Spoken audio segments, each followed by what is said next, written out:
112 корманди ширкати Умед 88 ба хотири напардохтани ҳақмуздашон аз ҷониби ин ширкат ба Оҷонсии зидди фасод шикоят бурдаанд. Кормандони ширкат гуфтаанд маоши семоҳаашон пардохт нашудааст ва масъулини Умед 88 бо ваъдаи имрӯзу пагоҳ аз пардохти маошашон саркашӣ мекунанд.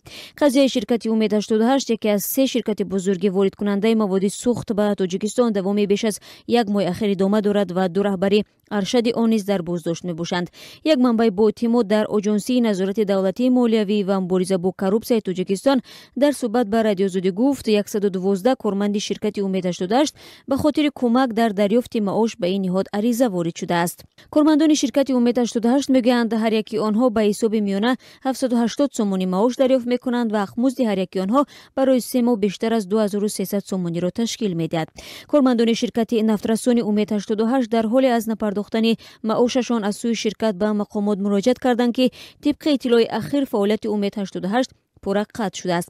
Кормандони ширкати Умед 88 мегӯянд баъд аз боздошти раҳбарони ширкат Раҷабалӣ Одинаев ва Идибек Иброҳимов касе натавонист ширкатро идора кунад. 4 масъули дигари ширкат бо шумули сармуҳосиб ва масъулони нуқтаҳои фурӯши сӯзишворӣ аз ҳабс озод шуданд.